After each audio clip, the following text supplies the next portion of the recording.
When you inherit a mansion from a cousin you've never met, you expect some surprises. But when 74-year-old Evelyn Porter moved into the sprawling Victorian estate in rural Massachusetts, she wasn't prepared for what she would hear every night at exactly 3:17 a.m. Crying. The desperate, heartbroken sobbing of a child coming from inside the walls. For 3 weeks, Evelyn searched for the source, convinced she was losing her mind. But when she finally tore open the walls, what she found wasn't a ghost or a recording. It was something that had been hidden for 40 years, something that would expose a crime so twisted that even the FBI couldn't believe it was possible. Stay until the end, because what was living inside those walls will haunt you forever. Evelyn Porter had lived a simple life. She worked as a librarian in a small town in Vermont, never married, never had children.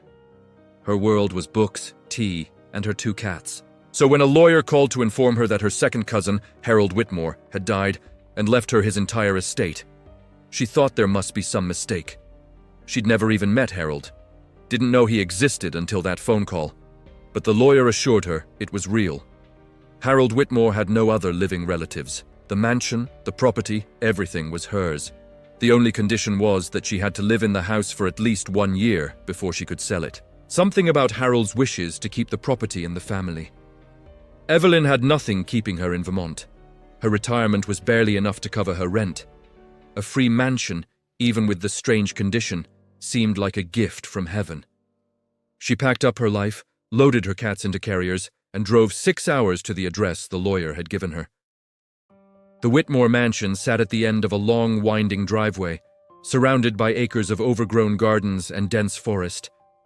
It was massive, easily 8,000 square feet, with towers and turrets and enough rooms that Evelyn knew she'd get lost. The paint was peeling, the shutters hung crooked, but the bones of the house were solid. Victorian architecture, probably built in the 1880s. The lawyer met her there with the keys. He was nervous, fidgeting with his briefcase, avoiding eye contact. Evelyn noticed but didn't say anything. He handed her the keys, gave her some papers to sign, and left quickly, his car kicking up gravel as he sped away. Evelyn spent the first day exploring. Most of the furniture was covered with white sheets, like ghosts frozen in time. There were portraits on the walls, stern-faced ancestors staring down at her. The kitchen was outdated but functional. Upstairs, she counted 12 bedrooms. She chose one on the second floor with windows facing the garden and set up her things. That first night, she slept soundly. So did the second night. But on the third night, at exactly 3:17 a.m., Evelyn woke to the sound of crying. It was faint at first, like it was coming from far away. She sat up in bed, her heart pounding. The crying continued, a child's voice, desperate and afraid. It seemed to be coming from the walls themselves. Evelyn got out of bed and pressed her ear against the wall. The crying was louder there, more distinct. A little girl, maybe 7 or 8 years old, sobbing uncontrollably. Evelyn's hands shook as she moved around the room, trying to pinpoint the exact location. But the sound seemed to shift, moving through the walls like it was following her. After 20 minutes, the crying stopped abruptly. Silence. Evelyn stood in the darkness, her breath coming in short gasps. She told herself it was just the old house settling, pipes contracting, her imagination playing tricks. But deep down, she knew what she'd heard. The next night, the crying came again. Same time, 3:17 a.m. This time, Evelyn was ready. She had a flashlight and her phone recording. She followed the sound downstairs, through the entrance hall, to a section of wall near the library. The crying was loudest there. She could hear words now, muffled but distinct. "Please, help me. It's so dark." Evelyn played back her recording. Static, nothing but static. Whatever was making that sound, it didn't register on her phone. For 2 weeks, this continued. Every night at 3:17 a.m., the crying would start. Evelyn tried everything. She called paranormal investigators who came with equipment and found nothing. She had an electrician check the wiring. She had a plumber inspect the pipes. Everyone told her the house was fine. No one else could hear the crying. Evelyn was starting to think she was losing her mind, but then, on the 15th night, something changed. The crying didn't stop after 20 minutes. It went on for an hour, growing more desperate, more panicked. And then Evelyn heard something else. Scratching. Like fingernails scraping against wood, coming from inside the wall. That's when Evelyn made her decision. She was going to open the wall. We share stories that need to be told, no matter how unsettling they are. Your support helps us continue investigating and sharing these incredible true accounts. The next morning, Evelyn called a contractor. She told him she wanted to renovate the library, that she needed to take down a section of the wall to check for structural issues. The contractor, a local man named Pete, seemed reluctant, but agreed. As Pete set up his tools, Evelyn showed him exactly where to cut. The section of wall where the crying had been loudest. Pete picked up his reciprocating saw and made the first cut. The blade sank into the plaster easily, sending up clouds of white dust. Then the saw hit something. Pete pulled it back, frowning. He made another cut, more carefully this time. That's when they both smelled it. Something old and stale and wrong. Pete looked at Evelyn, his face pale. "Ma'am, I think we should stop." But Evelyn shook her head. "Keep going!" Pete cut a larger section, then used a crowbar to pull away the plaster and lath. Behind the wall was a hollow space, about 3 feet wide, and in that space, illuminated by Pete's worklight, was something that made them both step back in horror. A room. A tiny, hidden room, barely 6 feet by 6 feet. The walls were scratched, deep gouges in the wood like someone had clawed at them for years. There was a small mattress, stained and rotting, empty water bottles, food wrappers, and scratched into the wall, over and over in frantic handwriting. "Help me. Please. I'm Sarah. Help me." But the room was empty. Whoever Sarah was, she wasn't there anymore. Evelyn called the police immediately. Within hours, the mansion was swarmed with investigators. They tore open more walls and found 2 more hidden rooms, each one as small and horrifying as the first, each one with scratches and writings and signs that someone had been imprisoned there. The FBI got involved. They brought in forensic teams who found DNA evidence, fingerprints, hair samples. And slowly, over the next few weeks, they pieced together a story so horrifying that it made national news.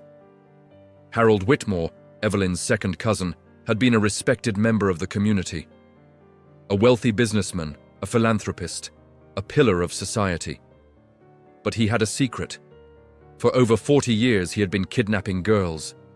Young girls, ages 7 to 12, who wouldn't be missed. Runaways, foster children, homeless kids. He would keep them in the hidden rooms in his mansion, soundproofed and sealed behind false walls. The investigators found records hidden in Harold's office. Detailed logs of 23 girls over 4 decades. Sarah had been the last one, taken in 1982. She'd been imprisoned in that wall for 3 years before she died. Harold had sealed her body in the foundation of the house. But that didn't explain the crying. Sarah had been dead for over 40 years. How could Evelyn have heard her? The FBI brought in specialists, psychologists, paranormal experts. None of them could explain it. But one investigator had a theory. He believed that Evelyn had been sensitive to something the house was holding on to, some psychic residue of trauma so intense that it had soaked into the very structure of the building. The crying she heard wasn't a ghost exactly.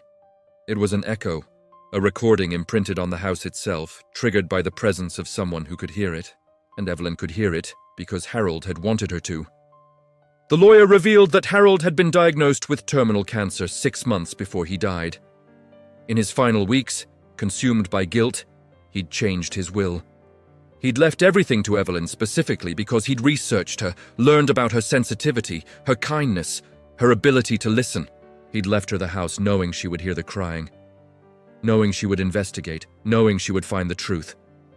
It was his confession, his way of finally letting the truth come out. The investigation continued for months.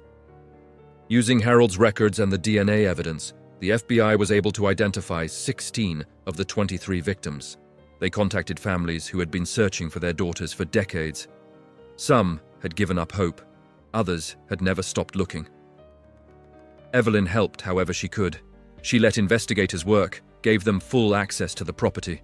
And every night, at 3:17 a.m., she still heard the crying. But now she understood what it was. Not a haunting, but a memorial. The voices of girls who had suffered in silence finally being heard. When the investigation concluded, Evelyn made a decision. She would honor the condition of Harold's will. She would live in the mansion for 1 year, but she would transform it. She hired contractors to tear out every hidden room, to open up the walls and let light in. She converted the mansion into a center for missing children's advocacy. A place where families could come for support, where investigators could work on cold cases. She called it Sarah's house, after the last girl who had died there. And every room was filled with photographs and names of the victims, a permanent memorial to children who deserved to be remembered. This story gets even more incredible. Make sure you're subscribed and have notifications turned on, because what happens next shows the power of turning tragedy into hope. Today, Sarah's house is a nationally recognized center for missing and exploited children. They've helped solve over 200 cold cases. They provide resources for families, training for law enforcement, and advocacy for policy changes. Evelyn runs it personally, dedicating her retirement to making sure that no child's disappearance goes unnoticed. The crying stopped after the first year.